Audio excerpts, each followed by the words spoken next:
Assalamualaikum warahmatullahi wabarakatuh. Alhamdulillahilladzi unzila fihil Qur'an hudal linnas wa bayyinatin minal huda wal furqan. Ashhadu an la ilaha illallah wahdahu la syarikalah wa ashhadu anna sayyidana wa nabiyyana Muhammadan abduhu wa rasuluhu la nabiyya ba'da. Allahumma salli wa sallim wa barik ala sayyidina Muhammadin wa ala alihi wa ashabihi ajma'in. Amma ba'du. Para pemirsa Banten TV, kaum muslimin wal muslimat yang sama-sama dirahmati Allah Subhanahu wa ta'ala. Siapapun manusianya, hidup di dunia ini pasti menginginkan kebahagiaan.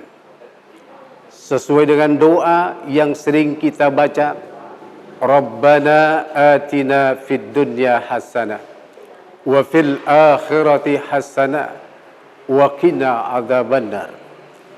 Ya Rabb, berikan kebaikan kepada kami hidup di dunia dan kebaikan hidup di akhirat, dan jauhkan daripada azab api neraka.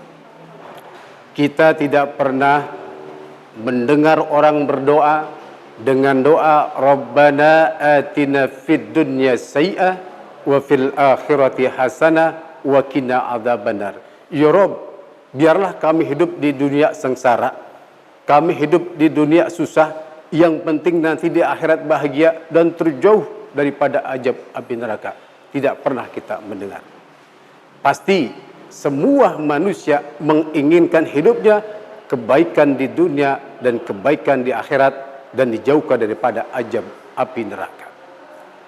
Untuk mendapatkan kebahagiaan hidup di dunia, untuk mendapatkan kebahagiaan hidup di akhirat, ada petunjuknya. Imam Syafi'i radhiyallahu anhu dalam maqalah berkata, man arada dunya fa alaihi bil ilmi wa man arada al akhirah fa alaihi bil ilmi wa man arada dunya wal akhirah fa alaihima bil ilmi.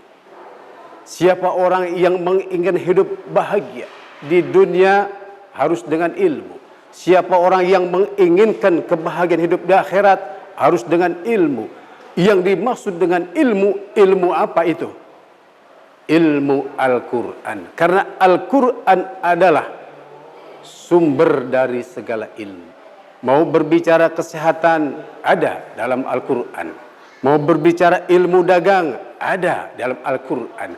Mau berbicara politik yang baik, ada di dalam ilmu Al-Quran. Dan siapapun manusianya, kalau Al-Quran dijadikan imam, dijadikan pedoman, dijadikan petunjuk, pasti akan selamat. Mau dia pejabat ataupun rakyat, mau dia jenderal ataupun kopral, mau dia pengusaha ataupun pekerja biasa, mau dia pedagang ataupun pekerja di ladang, kalau dia berpedoman pada Al-Quran, pasti hidupnya akan selamat.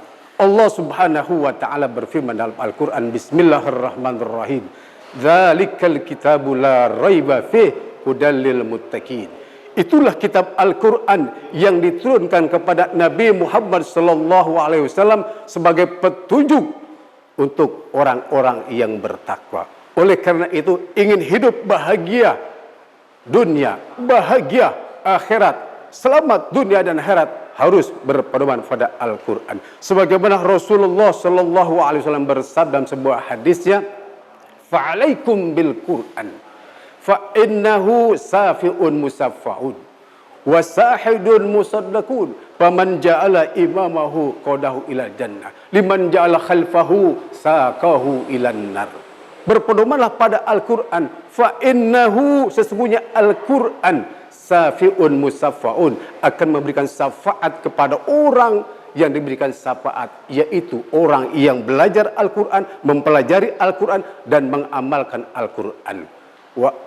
Dan barang siapa menjadikan imam dalam hidupnya, maka nanti akan ditarik ke dalam surga oleh Al-Quran. Wasahidun musaddaqun, persaksian Al-Quran, pembelaan Al-Quran musodakun dibenarkan oleh Allah Subhanahu wa taala. Dan sebaliknya, liman ja'ala khalfahu sakahu ilan nar.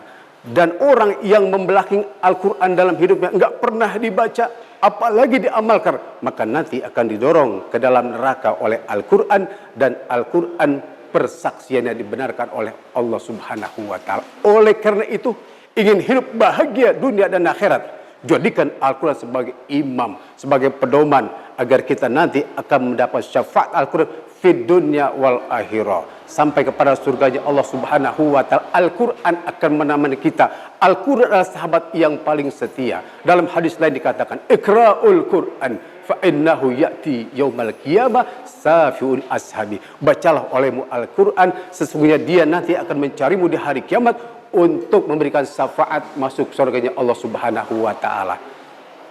Mudah-mudahan apa yang saya sampaikan ini dapat kita amalkan, dan nanti di akhirat Al-Quran akan mencari kita untuk memberikan syafaat masuk surganya Allah Subhanahu wa taala. Lebih kurang mohon maaf. Usikum wa nafsi bittaqwallah. Assalamualaikum warahmatullahi wabarakatuh.